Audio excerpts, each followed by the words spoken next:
Alrighty, ladies and gentlemen, welcome to the PreStream podcast. That's right.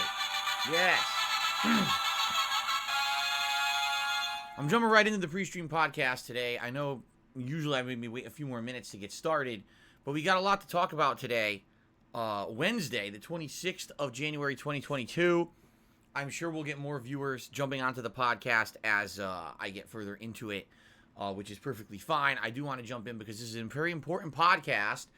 For many, many weeks, my viewers have been asking me, they said, Phil, what is going on with the game release schedule? What is going on with this year? What games are you going to play? You haven't actually gone through the listing of games that are coming out in many, many months. In fact, I believe it was like before the busy fall gaming season was the last time when we kind of sat down together and we talked about what was going to be coming out and what I was interested in playing.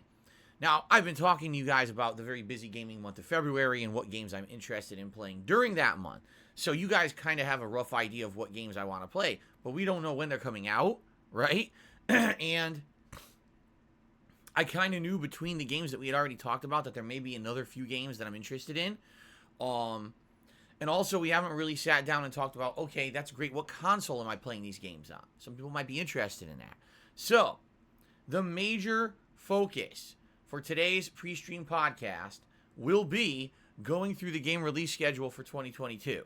Now, admittedly, there's not a lot of information past like March, April. Seriously, like basically what you've got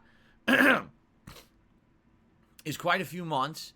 Well, I say 2 or 3 months with a lot, and then almost nothing for the rest of the year. This is not shocking. This usually happens because what happens is you get a busy first few months of the year, and then you get your events like E3, or at least it used to be E3 that was the big event in June, not anymore. As you guys know, over the last few years, E3 has completely fallen out of prominence. Major game publishers and developers have decided not to even care about E3 and do their own digital events. And quite frankly, last year, it was really Jeff Keighley's Summer Games Fest that blew the lid off of Elden Ring and many other games, so most people just didn't care about the digital E3. I fully expect that there will be similar this year, that probably around May, June, we're going to see a lot of digital events online that are going to reveal the big releases for the rest of 2022 and give us a lot of the release dates for them. Right now, we've got almost nothing, like I said, past April. So, a major chunk of today's PreStream podcast will be going through the game release schedule for, February, March, April, and then whatever is available for the rest of the year. And I'll talk to you about what games I'm interested in, as well as what consoles I'm planning on playing them on. Okay? So your questions will finally be answered. I suspect this PreStream podcast in particular may get a lot more attention than other PreStream podcasts because this one is going to have so much useful information in it as opposed to me just gabbing about a topic. You see? Okay. Other things we're going to talk about, the game schedule for this week, duh. But also, live on this very show, I'm going to create the poll by which you guys are going to start voting today for what stream you want to see tomorrow. Because tomorrow's schedule is kind of up for grabs. I'm not sure what you guys want to see me play tomorrow, and I have 2 good options that I'm interested in, and you guys will start to vote as of like right now, okay? So that's kind of cool.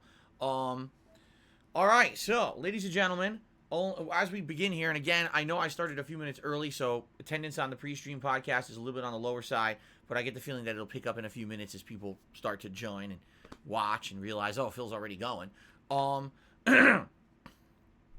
So, in 2022 so far, we're almost a month into the year. I can tell you that DSPGaming has been doing really great when it comes to engagement and increasing in engagement. And what I mean by that is people who are liking the live streams while they're broadcasting. My goal this year is to try to get at least 100 likes on every single live stream that I do because I feel that'll give me extra engagement and help out the channel. Also, people who are liking the on-demand videos that they're watching and leaving comments. Now, I will tell you this. Comments are pretty good. Not to say that there's a ridiculous amount of comments coming in for every video, but in general, I'm noticing every video is getting at least a few comments, which is good. It used to be every video gets 0 comments because there were no comments.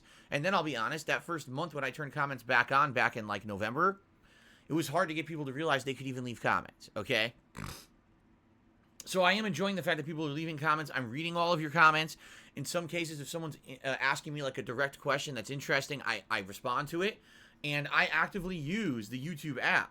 To show you guys, there is actually a YouTube app here.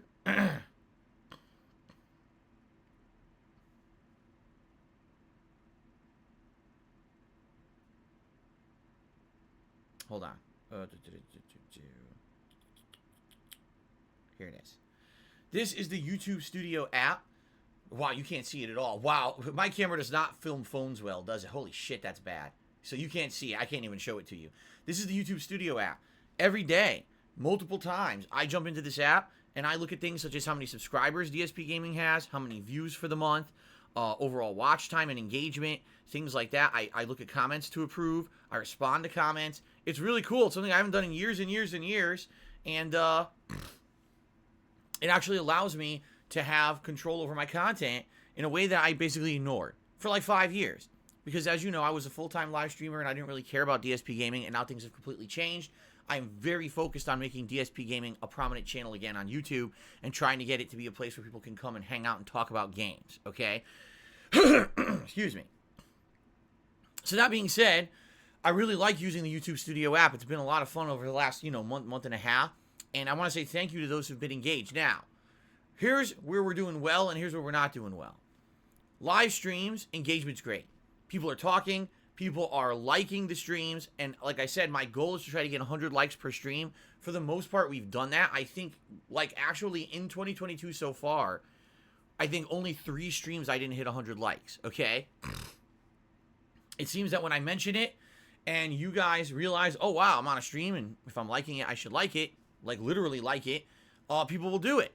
And it helps the channel tremendously. It really does, all right? So in that regard, it's been great, all right? But now I have to talk to those of you who are watching my content on demand. And what I mean is you're not there for the live streams. You watch it after the fact. I realize a lot of you use my podcast as well as my gameplay videos as kind of white noise. In fact, a lot of people have said, yeah, Phil, what we do is, we're doing other things. I work from home, or, I'm doing something. I play your videos in the background. I love listening to them. They're very fun as white noise, but I don't necessarily actively watch the videos, okay? So here's the deal on this. I have no complaints when it comes to, views and everything. I can't ask for anything more. I realize that this channel has been basically defunct for a very long time. It's going to be a slow build. What's going to happen is I play the new releases of 2022, and I live stream them here as well as upload the playthroughs. That's going to bring people back to the channel. That's going to get people more re-engaged with this channel and its content again.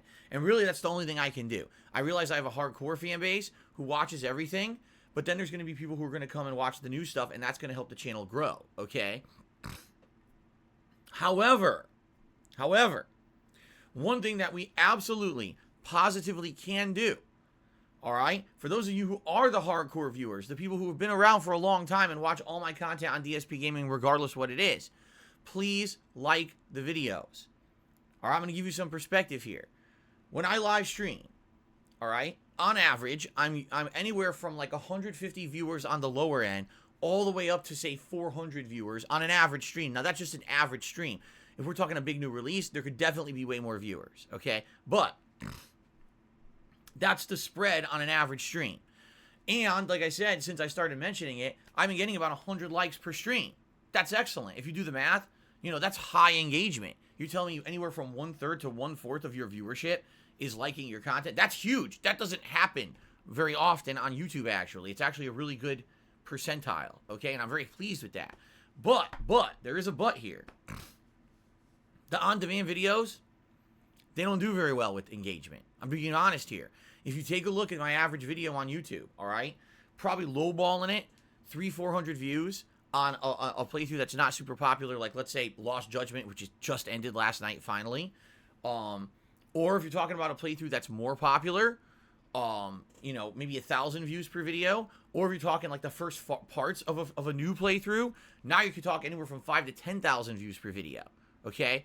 That's the average views I get. I'm okay with that. But what I'm not okay with is the engagement, because if you take a look at the amount of likes, I'm not even kidding. Like, for example, a video that has hundreds to thousands of views gets like 10 likes. 15 likes. Okay? Honestly, that's not very good. I'm just gonna be honest, okay? It's not. What's happened is the on-demand viewers on YouTube have gotten into a rhythm for years and years of just play and walk away. And I hear you. That's my fault. That is no one's fault but mine, right? My mentality was after 2016, I got so angry with YouTube, and this is being truthful, okay? I was so upset with what YouTube did to me in 2016 that I essentially walked away from YouTube, okay? Now, what did YouTube do to me? I'll tell you what YouTube did to me. They demonetized my edited content channel, KO Gaming, for no good reason. It wasn't like, oh, there's incredible adult content over there or whatever. They basically red flagged the channel. Every video that I uploaded to KO Gaming auto got demonetized, and then I had to dispute that and have each video manually remonetized, which took days. So what's the point of putting out new content on a channel when for the first few days every video is live, I can't make any money on it? Okay? On the same time that happened, YouTube basically suffered the adpocalypse, which means overnight in February of 2017, so this is 5 years ago, YouTube lost the vast majority of major advertisers on the site, including Walmart, Starbucks, all these companies that were giant corporations paying them ridiculous amounts of money for ads. They all pulled their ads from YouTube for various different reasons we don't need to get into today, okay? But basically when YouTube did that, okay, they screwed me over as a content creator and a business owner. I was no longer able to make a living on YouTube because they basically said, well, your regular gameplay videos will no longer make you barely any money, you know, because our ad revenue is abysmal. Oh, by the way, your edited content that gets a lot of views, we're cutting that off from ads too. Wow. So how was I supposed to respond to that? Positively? Oh, this is great. Thanks, YouTube. Of course not. I responded very negatively. And my attitude at that time, 5 years ago, was forget YouTube. They've obviously lost their way. They've driven me nuts at this point. And rather than focus my efforts on someone that's going to basically shoot me in the foot and not allow me to succeed, let me go somewhere where I can control my content and succeed. So I went to Twitch. At that time, 5 years ago, Twitch was a very different place. Just being honest, when I was on Twitch in 2017, it was like heavy gamer focus, put out fun gameplay streams, build a community, and as long as you were doing all those things, Twitch loved you. Twitch would actually, at that time, when I went over to be a full-time Twitch streamer, Twitch was very different. They were helping me. They were actually behind the scenes offering me things. Remember, I got actual offers for sponsorships. Phil, run this extension on your Twitch channel for a whole stream and we'll pay you because it's basically advertising and do this and do that. I was getting offered all these opportunities by Twitch, which was really nice, okay? But then things changed over the years, right? Absolutely, Twitch went down the crapper. They changed their attitude about how content creators make their content. They changed their attitude about what would be on the site to begin with and what they would allow. And basically the whole world, let's be honest here, kind of changed their attitude towards everything. And you know, guys know what happened last year. I don't need to go into it, all right? But basically, here's the thing. When I went from YouTube to Twitch and became a full-time Twitch streamer, my attitude was to hell with YouTube. I throw in the towel with being a YouTuber. I tried it for many, many years. They screwed me over. Why would I waste time with it anymore? Let me be a streamer, okay? And that was fine, except then Twitch changed too, right? It's like, geez, you just can't win no matter where you go, right? So, sadly, what ended up happening was I basically neglected DSPGaming, and this channel fell into disrepair. And what I mean by that is there were people who still watched all the content here. And DSPGaming, don't get me wrong, has always remained a supplemental source of income for me. This channel has always been, oh, people watch the legacy videos or the archives of the streams, and I make a little bit of ad revenue on each one of those, and that adds up to give me a little bit of kind of background money, while my focus was streaming and making a living via crowdfunding, via streaming. There was always this nice little backup that I would make on DSPGaming every month for ad revenue, okay? Well, guess what? What happened? For 5 years, that's what people got ingrained in their heads. I'll just watch Phil's videos on DSPGaming casually, and I don't need to worry about anything. I don't need to worry about liking. I don't need to worry about comments because there are none. I'll just watch and that's it. So what we have now, we have thousands of people, no exaggeration, thousands of people here on this channel who watch my content on demand. When there's a new playthrough, they come by, they watch it. But do they like the videos? No. Do they leave comments? No. And I've been trying to get that ingrained in people's heads over the last couple of months that, listen, if you like my stuff, please like the videos here. I know you're watching it on demand. I know there's a large audience. Guys, you're watching right now. If you're watching this on demand, I know you exist. I'm very appreciative that you do. Because if it weren't for you, I would never had that supplemental support that I rely on. You know, if overnight everything on YouTube went away, you know what I'm saying? Even if I were to go to another live streaming site and I was still able to live stream, the fact that I wouldn't have these nice archives of my content and I wouldn't have the viewer base that's been on DSPGaming for 12 years, that's huge. That's a huge problem. I would never want to lose you guys, you know?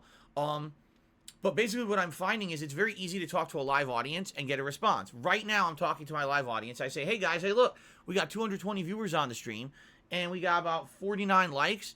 It would be great if you're enjoying today's pre-stream podcast if you could give it a like. I'm trying to get 100 likes on every stream. Now, I just said that, and I'm not kidding. Within a minute, we'll get tons more likes on the stream. It's like cause and effect. Immediately, people listen and say, oh, that's awesome. I want to help out Phil. Here we go. Right?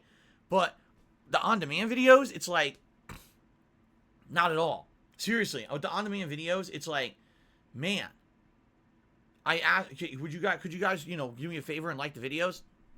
It hasn't happened, okay? We're getting a few. Like I said, I'm not kidding. I'm uploading a video that's getting hundreds to thousands of views, and I'm getting like 10 to 20 likes, if that. Sometimes it's even lower, all right? So,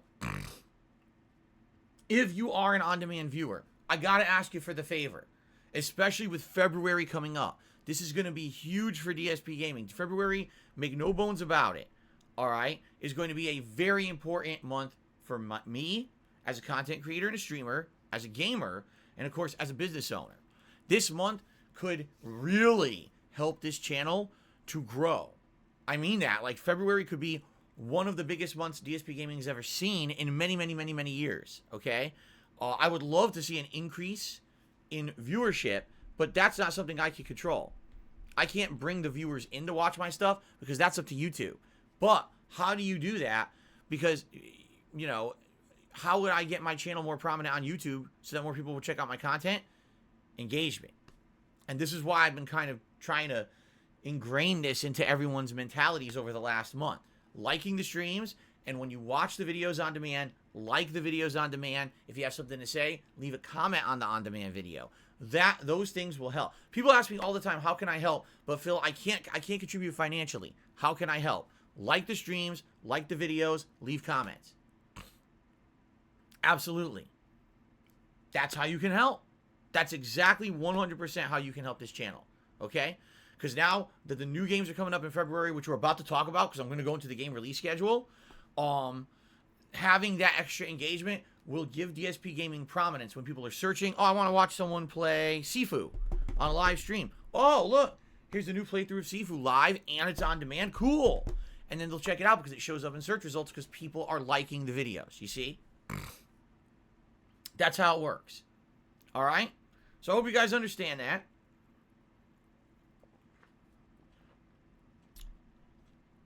And thank you to everyone who does watch. I know you're there. I know you're out there. That's what I mean. I know that the on-demand viewers are out there. I see every day. I look at the stats. I'm like, wow, people are watching every playthrough. But it's hard to get that engagement back. And again, I take full responsibility for that. I gave up on YouTube for many years. I said, screw this. I threw in the towel. And I just focused on streaming for so long that that became the focus for everyone watching. And basically, everything else kind of got neglected because of me. All right? But now I'm back full force on YouTube into DSPGaming. And I want to turn things around. All right? All right. Let's talk about the schedule because I need you guys to vote. You guys ready? So today, fun gameplay streams today. The first stream is Skyrim Anniversary Edition. We're at Winterhold, finally. And because I'm a magic user slash conjurer focused build, being at Winterhold is going to benefit me greatly. Not only will there likely be spells for me to buy that'll be very powerful, but also, hopefully I'll be able to find a lot of abilities to level up my magic stuff. Any kind of magic. I don't even care what it is. I'm just going to level it up as much as I can. I got a ton of money I could spend. And there's major quest lines coming up here at Winterhold that are all magic focused. So I'll be able to basically buff my magic very significantly. Okay? So, I'm excited for today. Today should be a really great stream of Skyrim. Of course, whenever I play Skyrim Anniversary Edition, it's a great time. We interact, we have fun conversation. You guys help me out with tidbits and little info about the quests and stuff. And we just have generally a really interactive and great time. I cannot wait. I have so much fun with Skyrim, seriously. Now, the late stream tonight at 6:45 p.m. Pacific Standard Time is the conclusion of Resident Evil 4. And what I mean by that is we're going to finish up the Separate Ways post-game campaign with Ada Wong. There's actually another mini campaign with Ada Wong called Operation Ada. That's about 20 to 30 minutes long. We'll likely do that too. We'll wrap up everything and we'll give a proper send-off to Resident Evil 4 tonight as we head into all new content in the next month. All right, we're finishing up all the lingering playthroughs. Last night, I effectively ended my Lost Judgment playthrough, and now tonight, we're finishing up Resident Evil 4. Okay? That's all good stuff. But now the question is, what do you guys want to see tomorrow, Thursday the 27th, as the main gameplay stream? We have two options, two major options. Number one, more Skyrim Anniversary Edition. Okay, we played 2 days in a row. Or number two, more of and the likely conclusion, or maybe not, I don't know, of the Forgotten City. This is a game that I've been playing recently. It's a game that is very intriguing. It's basically walking around, solving puzzles, and using dialogue to discover a story of what's going on in this underground city with people in it from ancient Rome. It's very intriguing. I'm having a ton of fun with it. Yesterday was a really great stream, although admittedly, as what happens with these games where basically it's just a lot of walking and talking, it disengages some people who are just looking for action. So a certain audience was there yesterday and really enjoyed themselves, and other people just sat there and complained that it was boring the whole time, which still, to this day, baffles me. If you know what kind of a stream it is and what kind of a game it is, why are you on that stream complaining instead of doing other things with your time? I have absolutely no idea why. But anyway, it's a great playthrough so far. It's very unique. I'm enjoying it, and actually we had some big revelations at the end of yesterday's stream that now I'd like to see how those are going to follow through with the rest of the game. So apparently there's alternate endings, and if you do save files, you can reload the saves and try to do the alternate ways to beat the game, which I definitely like to do. All right, so we'll see tomorrow how, well, I say tomorrow. We'll see how it goes when I play it next, because I am playing it again this week. The question is when. You guys will decide, because right now, ladies and gentlemen, I'm posting up the poll live right now on the pre-stream. I'm going to do this, all right? So I'm on DSPGaming right now. I'm going to the community tab. I'm clicking on poll. Attention, everyone. I need to determine which game to play on my main gameplay stream for Thursday, January 27th. The options are below. Please vote. And whichever does not win will be played over the weekend instead. Thanks and good luck. All right, so let's do it. The options are Skyrim Anniversary Edition and The Forgotten City. So does it really matter what order I play them? No, because whatever I play tomorrow, I will not be playing over the weekend. Instead, the other game will be played over the weekend. You see? So it doesn't really matter. And that's why I put the power in your hands, because why not just let you pick, right? There's no reason to not let the viewers choose what they want to see first. So as of right now, this very moment, the poll is live. All right? Do you want to see Skyrim Anniversary Edition tomorrow, or do you want to see more of the Forgotten City tomorrow? Please vote. To reiterate how to do this, go to the DSP Gaming channel on YouTube, community tab. It'll be the top poll right there, and you can vote. Okay? Awesome. Thank you guys for doing that. Thank you for your engagement. I love doing this kind of things and putting the power in your hands. I really do. It allows me to give you guys the power of choice. All right? Good stuff. All right, now, let us now get into the meat of this pre-stream, which I know you guys are waiting for. The game schedule for 2022. I'd like to go through this game schedule with you guys and let you know exactly what it's all about, what games are coming out, and what I'm interested in playing, because this has been a big question for everyone over the last several weeks. Like, what's Phil playing? When is he playing it, right? So let's talk, okay? So, by the way, Now that we have over 250 people on the stream, please, if you're enjoying today's pre-stream podcast, you're excited for this segment, please give a like. I'm trying to get 100 or more likes on every stream, and right now we're at 60-something. It'd be great to hit 100 before we even start with gameplay, all right? Okay, now, let's talk, okay? First of all, the first new release coming up is actually this Friday, the 28th of January. What is it? Pokemon Legends Arceus, okay? On the Nintendo Switch. FYI, I'm already good to go with this game. I'm good to go. It's already, you know, I've ordered it. It's good to go. Everything's good, okay? Now, the good news about this is they took a different approach to Pokemon. Rather than just pumping out yet another Pokemon game with the very same gameplay mechanics, they apparently refreshed the franchise. Action-based movement, exploration, and even somewhat combat in the open world, as opposed to just top-down, walk-around, random encounter, top-down, walk-around, random encounter, which has always been what's happened in Pokemon up to now. They basically changed it up. Okay? That's good. I'm glad that they're doing something different, because that's been one of the major criticisms of Pokemon ever since, you know, it launched in the 90s, is why is it always the same? It's literally always the same, and always the thing that people respond to. The hardcore Pokemon fans usually respond and say, well, if it ain't broke, don't fix it. We like that formula, so keep it the same. Okay? Good for you. But a lot of people want innovation. They want advancement. And Pokemon just really hasn't had it. Being honest, they just haven't had it. I mean, if you look at Sword and Shield, I really liked the game. But what was the advancement? Oh, there was one open world area in the game. One. Oh. Okay. So, finally, there'll be some new spin on Pokemon. And yes, I'm playing it starting this Friday. And actually, I'll be playing it again on Saturday. So, two major streams of this new Pokemon game before this weekend is even over. That's going to be very exciting. Okay, I can't wait to see what it turns out to be. Now, let's talk about February, because February is jam-packed full of new releases. I'm here to tell you the ones that I'm interested in. We start off on February 4th. Okay, you might say, well, what day of the week is that? Good question. I believe it is hold on, Friday. So it's actually a week from this Friday, okay? February 4th, the first new release of February, Dying Light 2, okay? What will I be playing it on? Well, honestly, I'll probably wait to hear from guys like Digital Foundry or other people who compare the versions. If there is no major difference between them, I'm probably going to be playing it on the Xbox Series X, okay?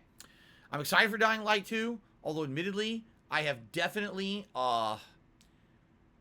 what's my word? Tempered my expectations, because Dying Light 1, alright, was a great game, but was so chock full of bugs at launch that my playthrough really was kind of bastardized. Do you guys remember Dying Light 1 many, many years ago?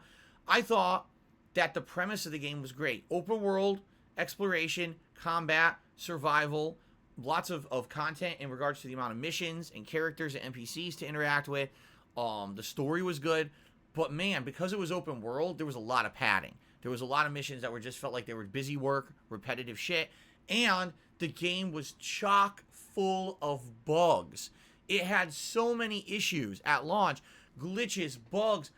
You know, at one point in my playthrough, I open up my menu to upgrade my character. All of my upgrade points are gone. I'm reset to 0.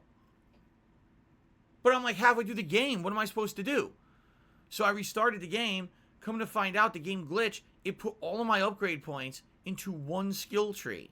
So I had like no combat, no stealth, full parkour. So I was like Spider-Man, zip lining through the city, going all over these areas I wasn't supposed to even be in at that point in the game, because I was able to max out a skill tree when I shouldn't have been able to. Meanwhile, my other 2 skill trees were empty.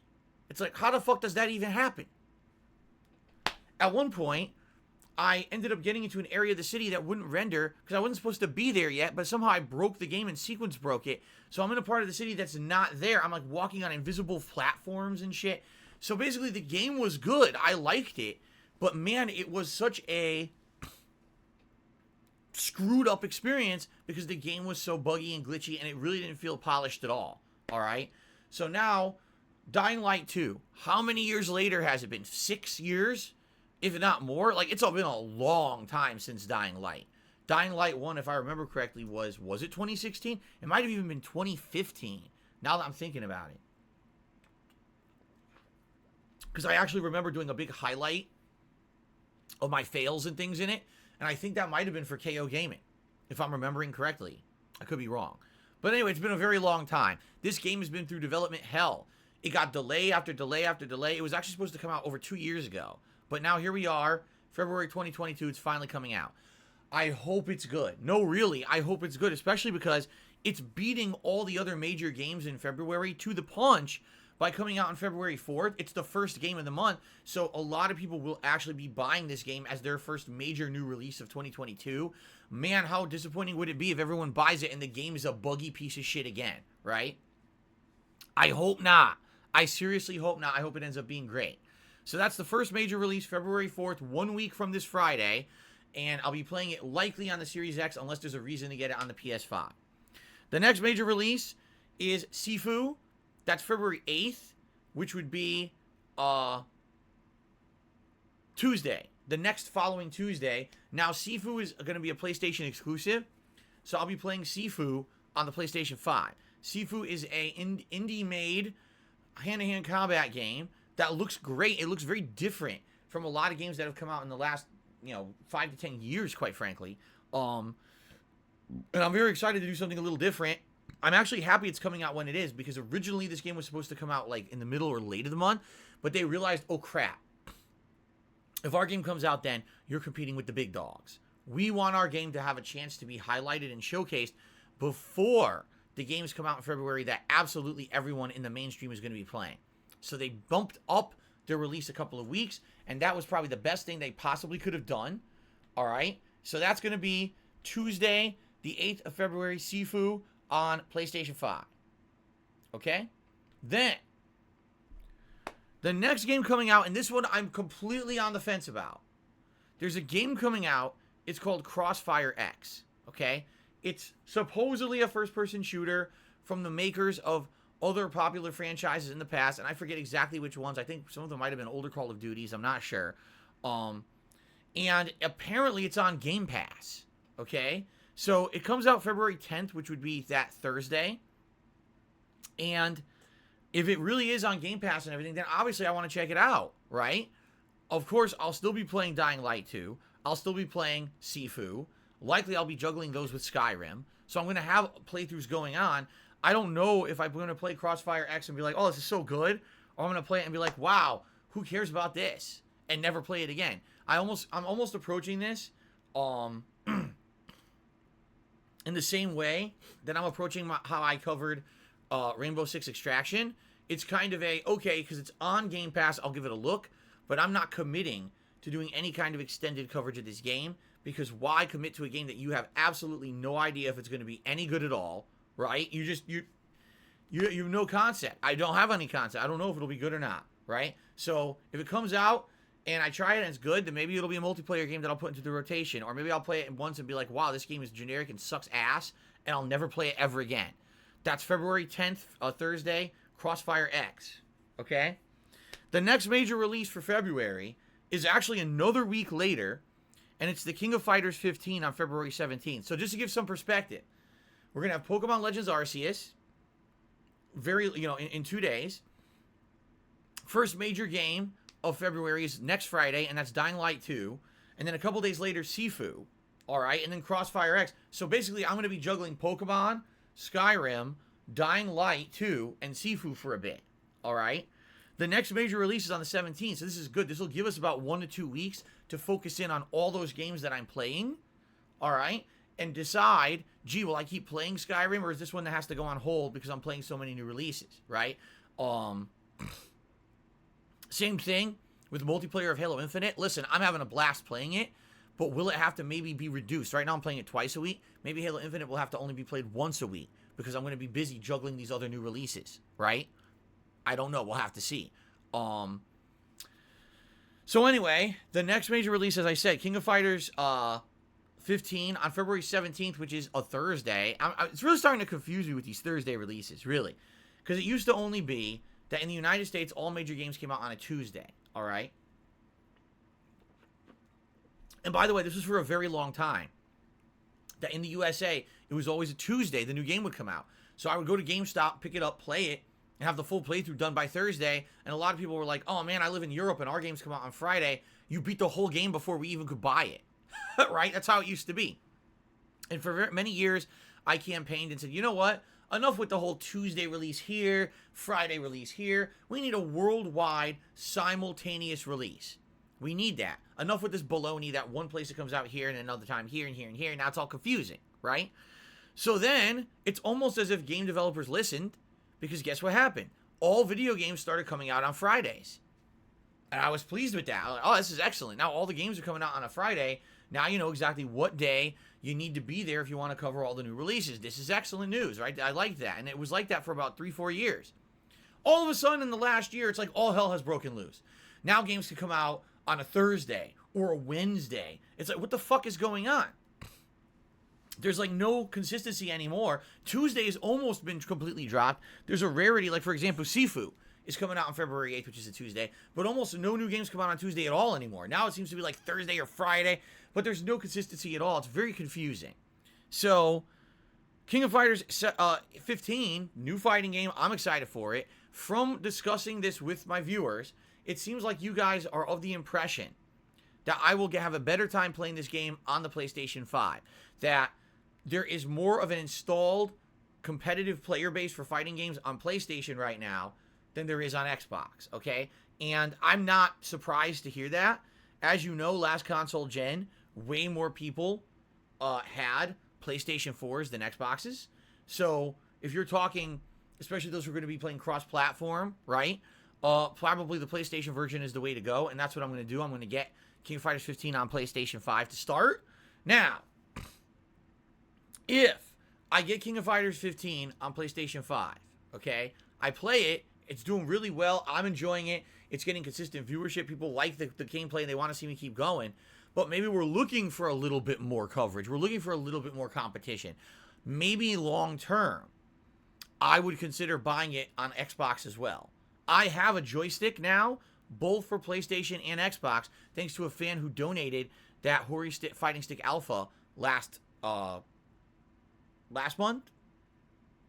At this point, I think it was last month. Yes, it was like a Christmas present. That's right. That's right. So, that's awesome. I have the ability, the flexibility to play on either console on a joystick. I love that, obviously. It helps a lot. But I want to start with PlayStation because that's what's been recommended. And then if things go well, then maybe I'll also get the Xbox version. We'll see. Okay? Okay, the next major release, only one day later. So you got King of Fighters on Thursday, and then on February 18th, Friday, Horizon Forbidden West. Now, I'll be playing Horizon Forbidden West on the Switch. I know a lot of people are complaining that the Switch version will be inferior, and the Switch version is going to run poorly. You're probably right, but I got to play something on Nintendo. Okay, I'm kidding. Obviously, it's not on the Switch. It's a Sony exclusive. So, obviously, I'm playing Horizon Forbidden West on the PS5, right? Duh. Okay. Now, the next release that I'm interested in is, I believe this is supposed to be a horror/mystery suspense game. It's called Martha is Dead. It's coming out on February 24th. I looked into this last night, and it was like, it looks interesting. It's one that I want to consider. However, sadly, this is one of those games that I feel like if it had come out any other month, this would have been a game that I would have been all over. But I'm already going to be playing Dying Light 2, Sifu, possibly Crossfire X, The King of Fighters 15, and Horizon Forbidden West, all before Martha is Dead releases. Ew, releaks, like she's leaking. Martha is leaking. Oh. Plug up the leak. Anyway, yeah, I get the feeling what's going to end up happening is I'm going to want to play this game, but I'm going to be so busy with all these other games and juggling them that likely I'm not going to be able to play at launch. So this may be a game that I will check out later. All right, this might be one that I hold on to and I play later on when things die down. But this is the kind of game that, what do they call it, like a back burner game? Okay, so yeah, I'm interested in Martha is Dead, but man, it's going to be very hard for me to commit to a game like that when there's so many other new releases I know I'm going to be juggling, okay?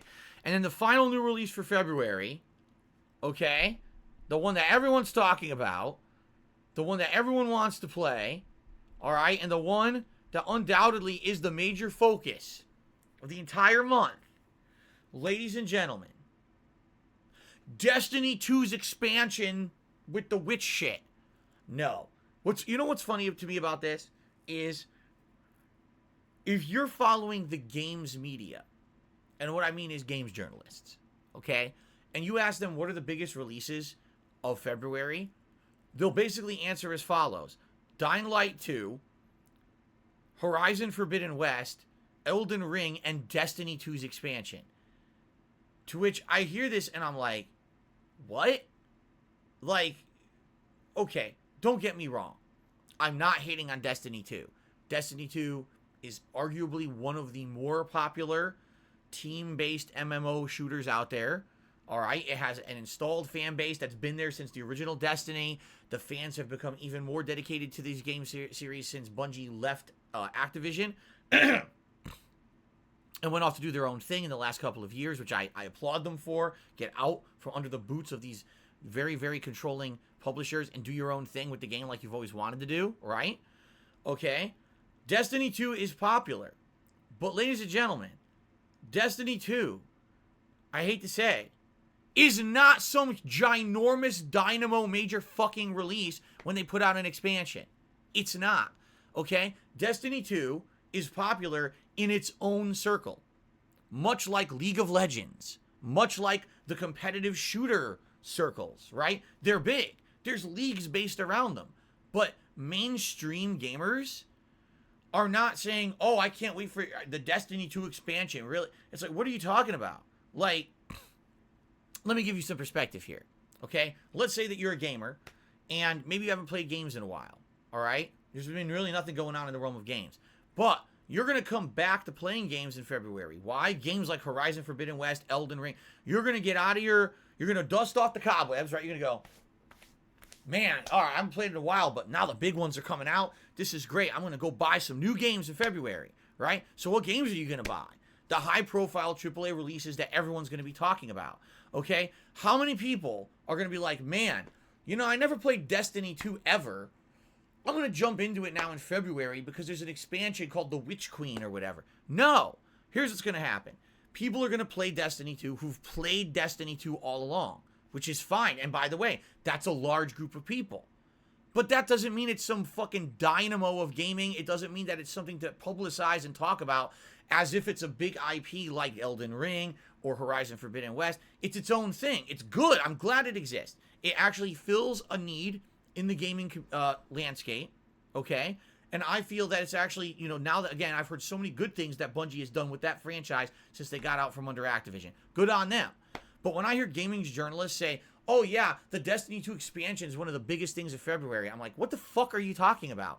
It is for people who are hardcore fans of Destiny 2, and that's about it. Outside of that circle of gamers, who are, by the way, a very isolated bubble of gamers, no one else outside in the industry is going to be like, wow, I can't wait to just play Destiny 2. This is going to sell copies of Destiny 2 and everything. No, it's not. It's going to sell well amongst those who already have it. It's not going to be some big thing that people will... How many people will jump into Horizon for the first time or Elden Ring, you know, from software games for the first time in February? As opposed to, literally with them, it's just the same people playing it again. Okay? So, again, I'm not downplaying the amount of people or the popularity who like Destiny 2. I'm just saying, these games journalists have their heads up their fucking asses with the way that they cover stuff. They actually think that that is like one of the biggest gaming things going on of the year. It's not. It's really not. It's good for them in their bubble. It's not, doesn't really affect people outside of that bubble. You know what I'm saying? Much like, oh my God, there's a giant League of Legends expansion. And if you play League of Legends, you care. Outside of that, no one even cares and talks about it. You see?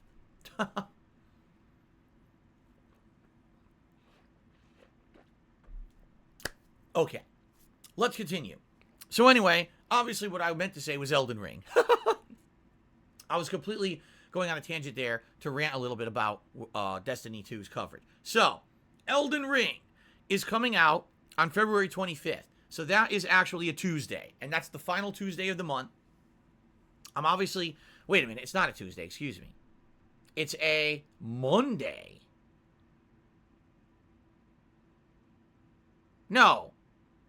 Boy, I'm stupid. I'm looking at the wrong month. It's Friday. It's Friday the 25th, the final Friday of the month of February. That makes a lot more sense. So, Obviously, I would say in the entire month of February, what's the game I'm most hyped for? Elden Ring. Really, I am. Like, out of all those releases I just mentioned, listen, Dying Light 2, I hope is great. Sifu looks like a great indie game, right? King of Fighters 15, awesome. I can't wait to play a new franchise. Well, I say a new franchise, but a franchise that's not usually prominent and one that I have history with. Get a new fighting game into the mix, awesome. Horizon Forbidden West, great to see Horizon back, and now it looks like they did tons of improvements and innovations. But honestly, the big release is absolutely positively Elden Ring on the 25th February of the... Now, what console am I going to play Elden Ring on? That is the question, all right? Now, I've told you guys that I currently prefer to play games on my Xbox Series X. Very much, Xbox Series X is my preference, okay? Why? Number one, I really like this controller. I find this controller more comfortable than the PlayStation 5 DualSense controller. I think that, honestly, things like the haptic feedback and the adaptive triggers are a gimmick. I haven't, besides maybe one or two games like Astro's Playroom, I really haven't found any utilization for them on the PlayStation 5 controller. This controller feels better in my hands, gives me better grip. I like the buttons and the triggers better, and I like the thumbstick placement. So just number one, when you want to play a game like this where control is important, because if you fuck up, you die, you want the controller that feels better in your hands, and this one does to me. I'm just being honest, okay? Now, outside of that, is there really any difference between the two consoles? Not really. So, you know, the preference here is if I'm going to get a better control on the game, and by the way, I get surround sound on my Xbox Series X, which may or may not factor in to my survival in Elden Ring. Maybe I'll hear an enemy behind me and be able to dodge it because I have true surround sound on the Xbox that I won't have on the PlayStation 5. I don't know. But really what I think it's going to come down to is graphical performance. And why do I say that? How many of you, raise your hands, if you remember many years ago when I played Dark Souls 3 as a first playthrough back in the day, and you remember that I played it on my Xbox One. Raise your hands right now if you remember that and you actually watched it and you enjoyed it back in the day many years ago. Okay? All right. Well, I can't see your hands. This is the internet. I can't see you raising your hands, so put your hands down. You're being silly. Well, I don't know why you did that. Okay. Now, if you remember, the reason I played it on Xbox One was because at that time, it leaked early on Japanese Xbox Live. Every single content creator and streamer was actually playing it early. And back then, I was not a full-time live streamer at all. I was more focused on YouTube. My bread and butter, my business, was getting games out as quickly as I could on YouTube, getting those day one views, and making money on ad revenue. I wasn't getting crowdfunding from any kind of stream contributions or anything at that time. Okay? It was a very different time frame for me. So that being said, okay, I had to go along with what everyone else was doing. If I didn't get that game early, I would have lost tremendous amounts of views and business revenue that I needed to operate the business. This was one of the biggest games of the year, okay? So I did. I bit the bullet. I ended up spending a lot of extra money to get this game on Japanese PlayStation. Japanese Xbox Live. I downloaded it early, and by the way, all you had to do was change the language over to English. It was 100% the American/European version. It was done. It was ready.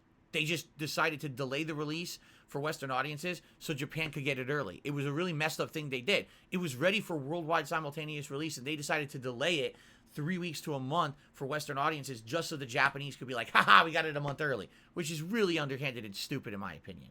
But anyway, the reason I'm talking about this is because this is the reason, the justification for me playing it on Xbox One. But ladies and gentlemen, it was one of the worst choices I ever made. Even though I got to play the game early, which was great, my God, this game ran like duty. Hot, liquid, molten lava duty on the Xbox One. There were certain boss fights like Pontiff Sullivan.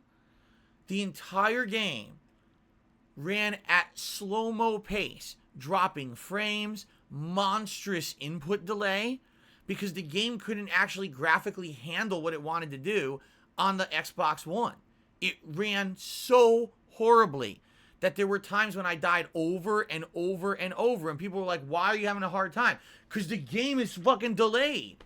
It's not because the game is tough. It's because, I mean, the game is tough, but that's not what was going on. I couldn't fucking get my guy to even do what I was telling him. I would press the button, it would have half a second before he would move. Like, geez, dude, this is terrible. And it really was a very bad launch experience for me. Now, to give you some perspective, years later, I replayed the game on PlayStation 4. And guess what? I had none of those issues. The game ran super smooth, no delay. I beat Pontiff Sullivan, I think, on the second attempt.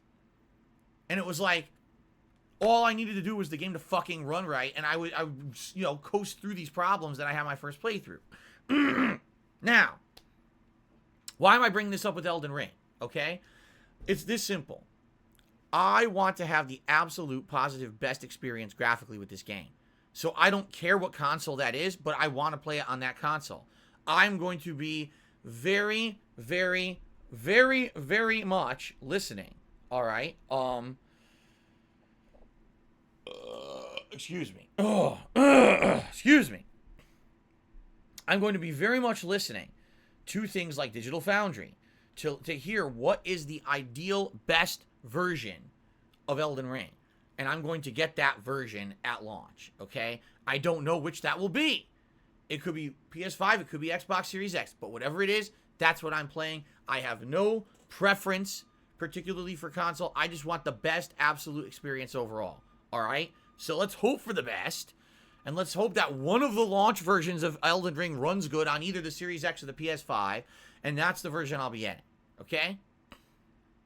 By the way, there was a news story that came out yesterday that the base core components to beat Elden Ring will be 30 hours long, but that the game will have many open world side areas and optional content things to explore, like optional bosses, optional areas with enemies, and that's dozens and dozens of extra hours. So I guess what they're saying is if you just want to turbo through the game, you could speed run it and, you know, beat it 30 hours or less, but there's lots more content than that, and that sounds great to me, man. That sounds really good.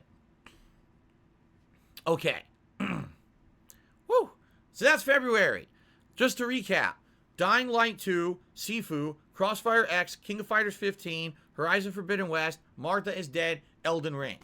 That's February. All right? Okay. Now let's talk about what else we have coming out this year that has a release date. All right? March.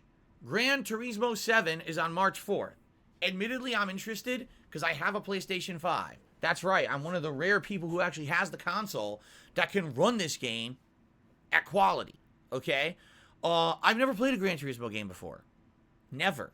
And to my understanding, it's a simulator game, meaning it's more about simulating how the cars look and handle and just about the driving quality than, like, fun factor. You know what I mean? Like, Forza Horizon is more of a fun factor franchise where you're enjoying your open world environments, a variety of challenges and things like that. Gran Turismo is more simulation, right? So here's the thing. I'm going to keep my horizons open. Maybe I'll play Gran Turismo 7 on March 4th, okay? And maybe I won't. I don't know. But I want to say at least I'm aware it exists. I'm interested in it because I have the ability to play it on PS5 because I have one. But I also know that I'm going to be so busy with all the other game releases at that time that probably maybe that'll be one of the ones that I'm going to end up skipping or maybe holding off on, okay? WWE 2K22 on March 11th. A lot of people over the last couple of weeks have been asking me, am I going to play this, and saying they'd be interested to see me play this one. Because basically, number one, I'm a lifelong wrestling fan, even though admittedly the last 2 years I really haven't given a damn about wrestling that much. People know that I like wrestling and I follow it. There hasn't been a WWE 2K game in many years because the last one, which was 2K20 that came out in 2019, was a broken piece of dog shit. And since then, they had to go back to the drawing board and redesign the game and try to fix all its issues and everything. And now this game supposedly is adding in a ton of new modes, like a new GM mode where you can actually run your own show, or a mode where you can play as a character through universe mode, but just that one character. So you're basically simulating it's like a career mode. You're simulating the career of that character. Okay? So there's definitely a lot of interest in seeing me play this game. So I'm going to say it's a strong maybe, likely yes, but we'll see because it also, again, depends on how far I am into the current new releases at that time. Stranger of Paradise Final Fantasy Origin. That's March 18th, okay? Man, if you take a look at basically that game, and I played the beta of it last year, okay? The core gameplay mechanics of it are interesting. You're going for in this dungeon, you're fighting enemies as if it's an MMO, but it's not. It's more of an action-based game where you do combination attacks with your teammates, and you're doing things like switching between different elements on the fly in combat. Certain enemies are weak to certain elements, and you can do interesting combos and things. The actual gameplay mechanics seem very interesting.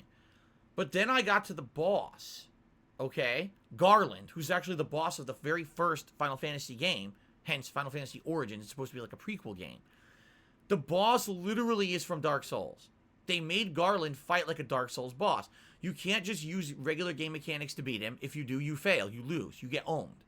You need to learn boss patterns. You need to learn a puzzle. It's basically a puzzle boss. You know, some Dark Souls bosses, you can't just head up, fight them straight up. You need to learn the mechanics of the fight to win. That's essentially what he was.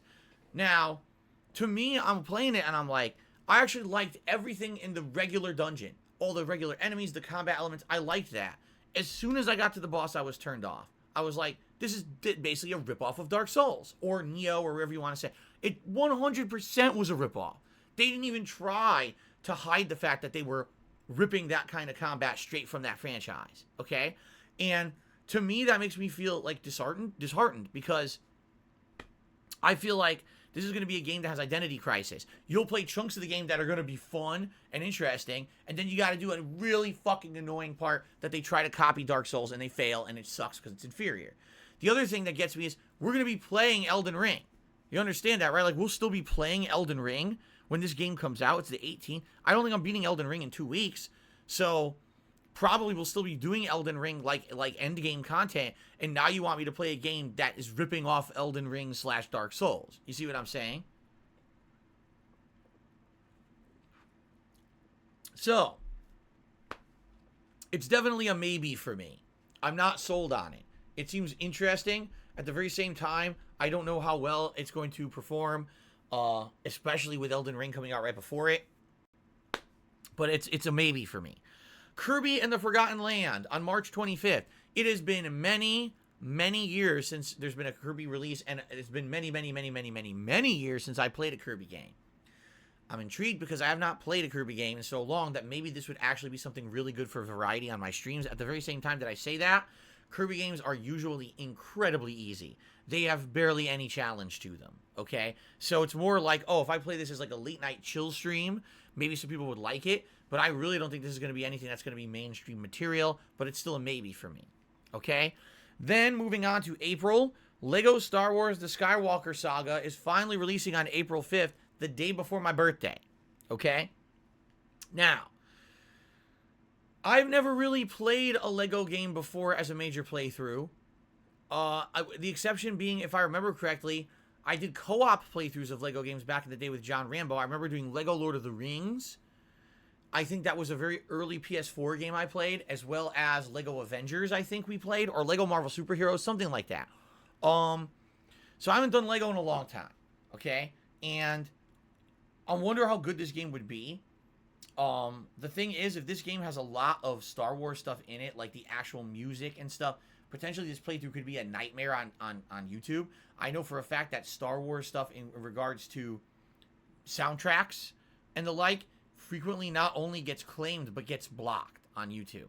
I think this game covers all Star Wars, right? Doesn't it cover like everything? Like the actual prequel trilogy, the main trilogy, and then the most recent trilogy too? I don't know. I'm interested in it. I'm genuinely interested in it. And it doesn't seem like it's going to be the typical LEGO collectathon that has been up to now. It looks like they've actually redone the game to be something very different. So I'm interested in it. I guess we'll see. I'm definitely keeping it on my radar as something that I'm interested in and I might play. Okay? The next game, if you can believe it, because now, like I told you guys, once you get past, like, March, you're done. There's, like, almost no consistent releases, all right? The next major release is May 24th, Forspoken.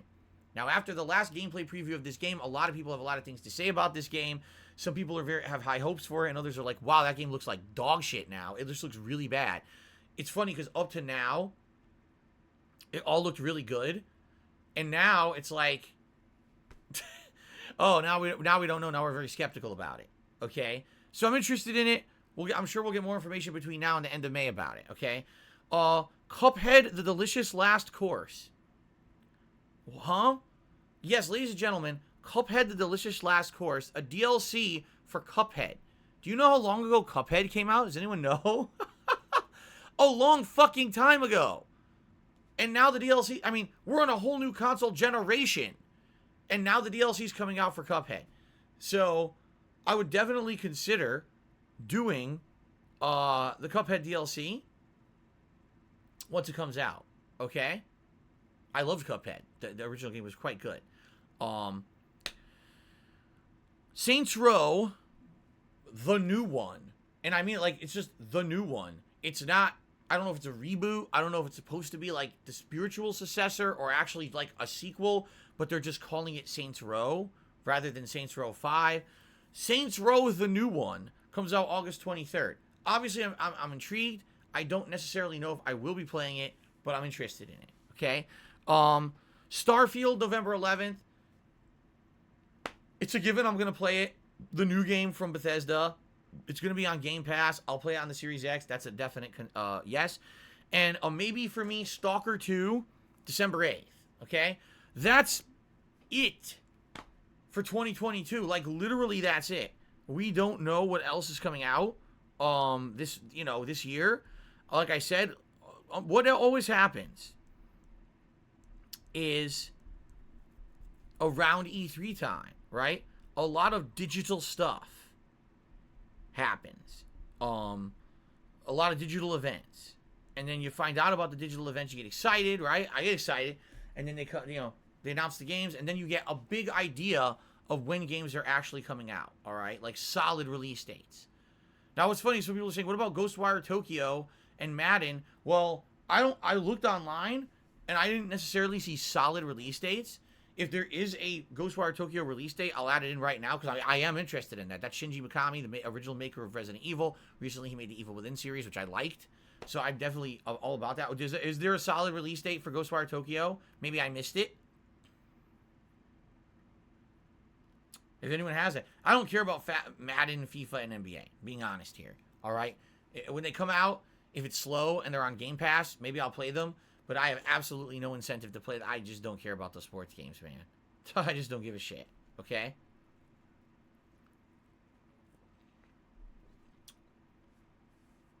Ghostwire is still pending. See, that's what I mean.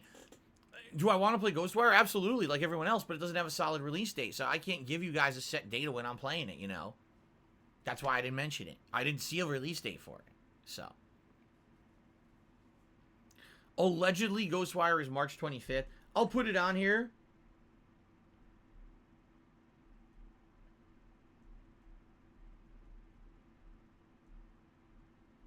Because it was a leak, wasn't it?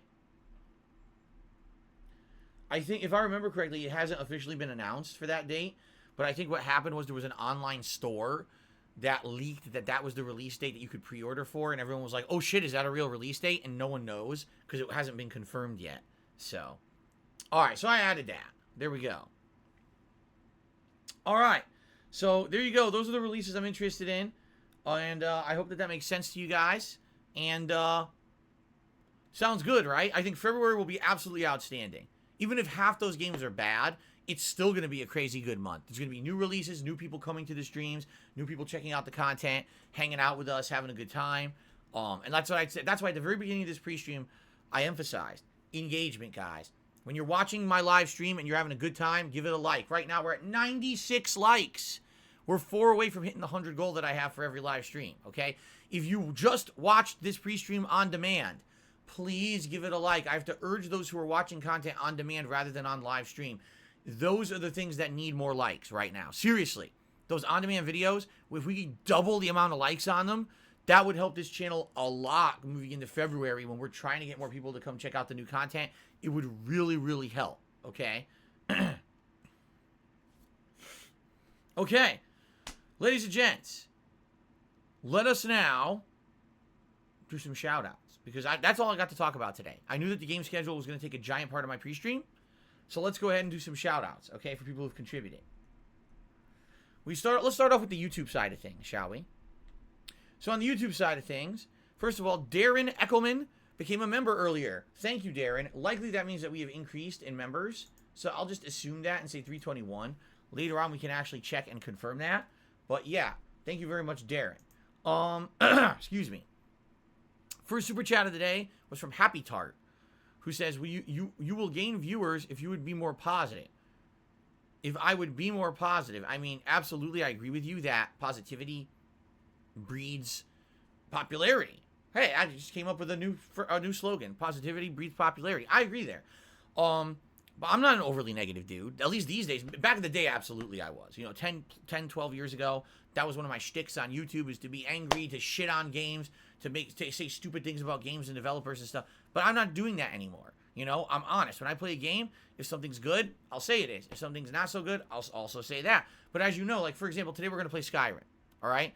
I'm going to have such a great time with you guys. I'm going to relax. We're going to have a chill time together. Yes, I'm sure there'll be some frustrations, but we're going to have, overall, a really good time. That's what it's all about. Having positivity and fun with games, having a cool, chill, interactive, social atmosphere on the streams. That's what it's all about. So I agree with you, but I don't know exactly what you're talking about in regards to being more positive. I don't know what you mean. If you have a specific reference, let me know. Okay? Secondhand Snake did a super chat. Thank you to Secondhand Snake for the super chat. I appreciate that. Dave Larson did a super chat and says, what's your top GBA game of all time? Oh, man. If I got to think of Game Boy Advance, like way back in the day, man, it reminds me of the Golden Sun series. It reminds me of, I played, was it Metroid Fusion? One of the Metroid games was really, really good on there. That's also how I played a lot of the older Dragon Quest games, were the Game Boy Advance versions. So that's a really tough... Oh, also, I remember now, Final Fantasy 4 and 6 had really good Game Boy Advance versions. Yeah. Oh, man. Let's just say, those are my picks. I can't discern between those. The thing is, it's been so long. It's been so very long since I played those games. I couldn't tell you specifically which one I liked the most. But those are some of the ones that I played back in the day that I really enjoy. Okay? WWE Champion Kevin Nash has become a member of the channel. Thank you so much. The actual real Kevin Nash for joining this channel. I really appreciate it. Very nice. All right. As for tips side of contributions, there's only one tip so far today. It's from Carlton Jr. 3. He did the $1.50 and he says, I'm very interested in Strangers in Paradise, Final Fantasy, but the timing of its release is god fucking awful. What are they thinking? I'm hoping that you'll play it, but I wouldn't be surprised if you skipped it. Yeah, like I said, it comes, I think, not even 2 weeks after Elden Ring, or around 2 weeks after Elden Ring. And if you take a look at that,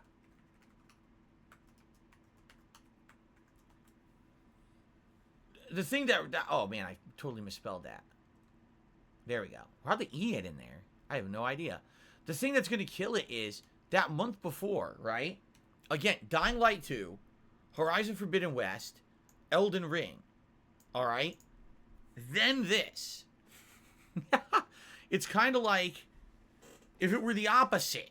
If it were, oh, you know, Strangers of Paradise, Final Fantasy coming out now, right now, and then those games are coming out after, okay. But it's kind of like you're gonna play the game that's basically the inspiration for the game before the game. Really, like Elden Ring and FromSoft games, you can tell they had a heavy influence on, at the very least, the boss fight mechanics of Strangers of Paradise. And then you're going to play Elden Ring right before, and then you're going to play Strangers of Paradise? Like, I don't know. I just don't know. I don't know how it's going to do. Disgruntled Lucifer Soul has tipped $4.20 and says, how dare you play Elden Ring not on the PlayStation 5? It's going to be better because it's on PS5 and PS5 is better. Of course. We all know this.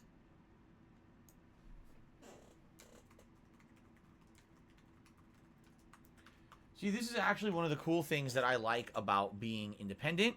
And it's also one of the cool things that I like about being an owner of both consoles. Is that I don't have any allegiance or loyalty to either. I'm not a fanboy. I'm a fan, but I'm not a fanboy of either. Personally, right now, my preference is the Xbox Series X. But man, if Elden Ring runs better on PS5, I'm getting it on PS5, you know? Like, I have the ability to just go with the flow and go with the one that's known as the best one. So, good, right? Excellent. I'm happy about that. I'm pleased with that. And I cannot wait to play it, but I don't have to commit. And I definitely enjoy that, to not having to commit to one or the other and then having people attack me because, you know, that's good. Although it's hilarious because I guarantee you, no exaggeration, people will still say, oh, he played it on this one or this one. When he's such a sellout fanboy to this or that. Sellout fanboy. Yeah, right. Am I anything more than the opposite of that? You know what I'm saying? Like, none of these companies like me because I'm honest, right? I don't kiss butt, right? They know that. They know who I am. You've seen places like the official Xbox Twitter actually directly talk about me because they know who I am. But the thing is, I don't kiss anyone's ass, and I call it like it is.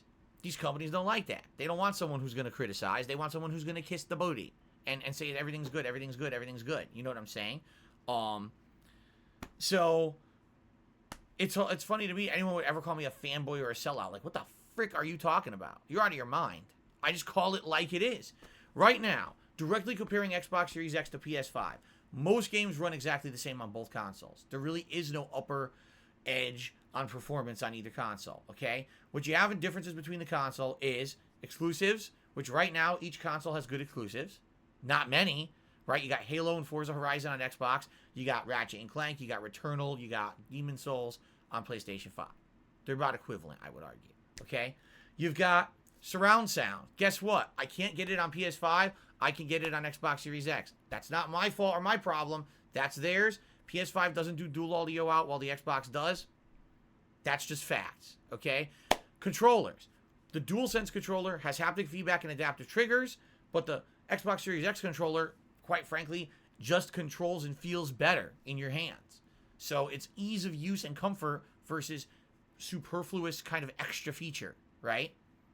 So for me, you look at the both and it's like, that's me just being honest, all right? And I don't really have much else to say about it. Maybe when these new games come out and new exclusives come out, I'll have more to say about it, but that's my take right now. Kevin Keys has just become a channel member. Thank you, Kevin. And then did a super chat as well. And said, I just became a member. I can't not wait for Alan Wake 2. Thank you very much, Kevin, for your support. And Alan Wake 2... yeah, hopefully it's a great game. I mean, it's been a very long time since the original Alan Wake, but you would hope that now that they got the rights back, they're going to do a good job with the sequel. I hope. Angry Penis Parker just sent me $2, and since you've had both consoles over 6 months, which have you personally preferred and which do you think is objectively the better launch? Actually, I think the launches with the games that came out, both were bad. I'm just gonna, being very honest here. I think they were both terrible. I think the Game Pass is the edge right now for Xbox Series X. If you own an Xbox Series X, chances are you have Game Pass and you've played a ridiculous amount of games on it. If you have PS5, chances are you played some of the exclusives and probably haven't played a lot of games on it because what are you going to do? Drop $60, $70 a million times a month, right? So right now, I do feel like Series X is doing better. That's my take. Plumgorl has tipped me $4.20. Thank you, Plumgorl, for the tip. And she says, it's been a hectic, stressful work week. I missed out on the stream yesterday. Did you have a good day off and return to Forgotten City? I'm excited to catch up on that and see more Skyrim. Happy hump day. Yeah, it was pretty good. Although, I've already talked about it on this pre-stream. What happened was, some people were here for Forgotten City and knew exactly what the game was and enjoyed it. Others sat here and said, oh, it's just talking and walking. There's no action. And they complained. So, it depends on the kind of gamer, and it depends on obviously the kind of viewer, and if they came here with the right expectations or not for what the game was. In general, I really liked the game. Okay? Excuse me. Okay. Will there be a Game Pass vote? Yes. Right now, guys, the very beginning of this pre-stream, I put up a poll on the main channel page of DSPGaming, community tab, for tomorrow's main gameplay stream. The choices are more Skyrim or the Forgotten City. It's your choice, okay? Right now, oh my god, the poll is neck and neck by 1%. It's that close. It's too close to actually call right now. So please vote on that, okay? After tomorrow's stream is determined, there will be a poll going up over the course of Friday and first half of Saturday to determine what games I'll be playing for Game Pass night on Saturday night. And essentially, it's just going to be the games we haven't tried yet from that list of Game Pass games we determined about 2-3 weeks ago. Okay? So there you go. That's crazy how close that poll is. All right. All right, guys, anything else? Any other questions? Because what I'm going to do is we're going to basically get started now. Get set up here.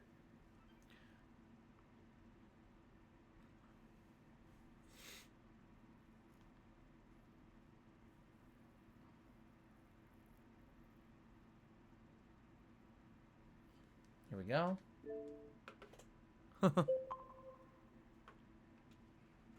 Ah. Unplug this. Anything else? I guess we're good. Clapping Phil's cheeks. Just tip me $1.50. Says my name is what Elden Ring's input lag will do to you. Oh my god. How dare... There better not be... I seriously mean this now. There better not be any fucking input lag in Elden Ring. No. No. I'm not putting up with that shit. This is fucking the modern day 2020 fucking 2. We're not putting up with fucking input lag anymore. I've had enough of this shit. We're having good responsive fucking controls for this game. And great fucking graphics. God damn it, we deserve it. Had enough.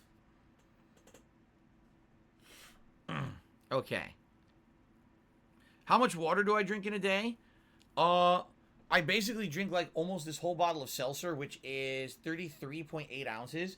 Also, I usually drink this entire bottle of water, which I don't even know how many ounces this is.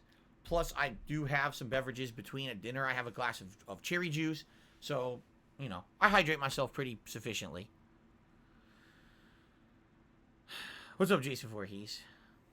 All right, guys, I think let's end the pre-stream. Thank you, everyone who watched the pre-stream podcast today. I know this episode will likely get more attention because of the subject matter. Me going through the whole game release schedule was very important. But please remember the message that I had for you guys. Number one, for those of you who are watching on live stream, thank you, and please continue to keep engagement, which means liking the streams as you watch them. It's helping a ton. My goal is 100 likes per stream. We already exceeded that today, and I haven't even played the game yet. That's outstanding, okay? But the real message here is if you're someone who watches this stuff on demand over time on YouTube, I need your buy-in.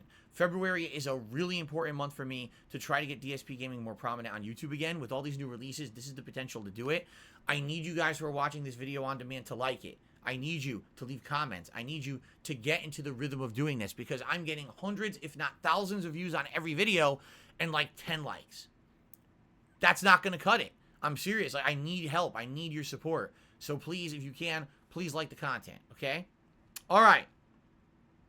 Awesome. Thank you, guys. Commander Keen just became a standard supporter of the channel.